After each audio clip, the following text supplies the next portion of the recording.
The Lord give you peace, sisters and brothers, and welcome to our first day of our Christmas Novena.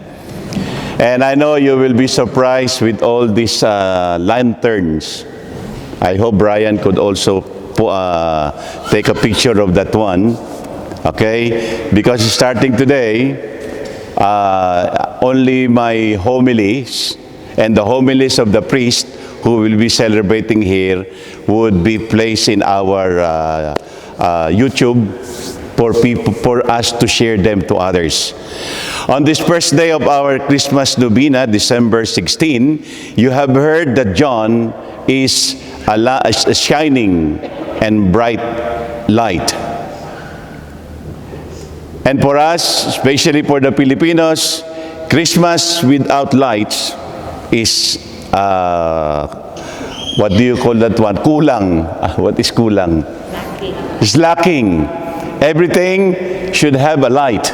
And every time they see these beautiful lights, if you will be in our country, you will see even in the streets and in all the houses, they have these flickering lights, which remind us about that beautiful star that guided the Magi, and all the shepherds during the first Christmas, during the birthday of Jesus. And on this first day of our novena, we are all invited to be a shining light for people to see. It is nice to say beautiful words to people, to prepare themselves for the celebration of the birthday of Jesus. But the best gift that we could offer to Jesus is our own selves. That's why starting tomorrow, and every time you come into this church, I would like to invite, anyway, you could go to $2 shop. And what you have to do is to buy a little mirror. And you will be surprised. How come? Because it is only a small amount of money. But starting tomorrow, when you bring a little mirror, place that in that crib. And I would like that crib also because the parish has done something. They erected that crib first Sunday of Advent. But starting tomorrow until Christmas or New Year, I would like to have a mirror in those places so that everybody who will look at the crib, they will always see their faces. And the purpose of this is to show that you are part of that crib. You are part of that family. Because on this Christmas Novena this year, my topic and the topic of all those priests who will be coming here is about families. Tomorrow I'm going to place, I cannot do it now because I forgot the battery. I have a little sign in my house. Family is where life begins and love never ends. Lights are sign of life. As I said, there is no life without those Christmas lantern flickering and this with all those different lights. And it signifies all our lives.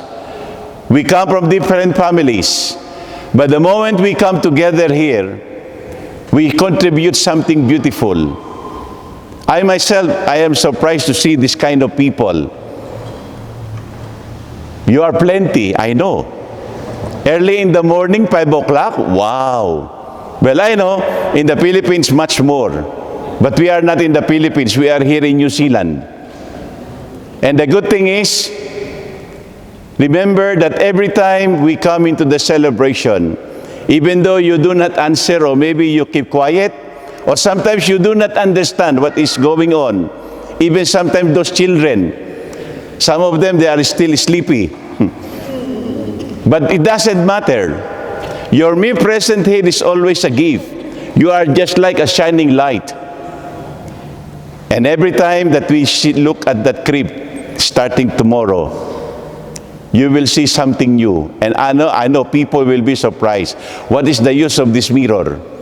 And I will explain to them, so that when you see that crib, you will always remember that you are part of God's family. That when Jesus was born 2,000 years ago, you were already there, because you were always in the mind and in the hearts of God. And today, that is what we are celebrating. Preparing ourselves for the birthday of Jesus. And at the same time, remember in the introduction, for some you do not understand, Simbang Gabi means evening mass, but for those who are participating in the anticipated mass, that is real Simbang Gabi, because it is in the evening. But there is another one, Misa de Gallo. Misa de Gallo is Spanish for Mass of the Rooster, because the rooster is the person who usually wake up in the morning. But the good word is Misa de Aguinaldo, Mass of Gifts, wherein I always see people that you are always a gift coming from God. And being part of the family, always remember that you give life to your respective families. Sometimes maybe the members of your families are not here. It doesn't matter. Your mere presence will bring them. In spirit, they are with you. And you bring them every time you participate in this celebration. And much more, personally, this is a way of thanking God for myself. Because 1970 Christmas evening, or Christmas Novena o Simbang Gabi, 1970, a lot of you were not yet born that time. I know. But that was the start of my vocation to become a Capuchin. Because a Capuchin priest invited me while I was an altar server like them. That's why thank you for coming. You reminded me of that Christmas Novena, 1970. I still remember, although I am a senior citizen. Because that day, the priest invited me, Mar, do you want to come to me to the seminary just to see? And that was the start of that vocation. And the following year, 1971, I entered the seminary. And now it is almost history. I am here with you, celebrating a Thanksgiving of life, thanking God for the gift of my vocation, but most of all, thanking God for the gift of families.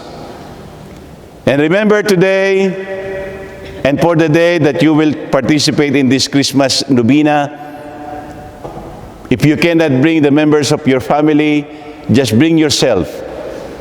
And I try to see again with the mirror there, and I will ask again Jonathan was the one who, and Alma were the one who hung all this yesterday. But I will have that Christmas tree here later. And in that Christmas tree, I would like you to bring the picture of your families. And then that is our Christmas decoration for the whole of Simbang Gabi or Christmas Novena.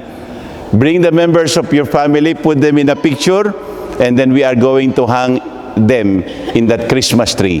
That during this Christmas Novena, we will be reminded about the dignity, the beauty, and the gift of all the families participating in this celebration and coming into this Church of Saint Benedict. Always remember that the family is where life begins and love never ends.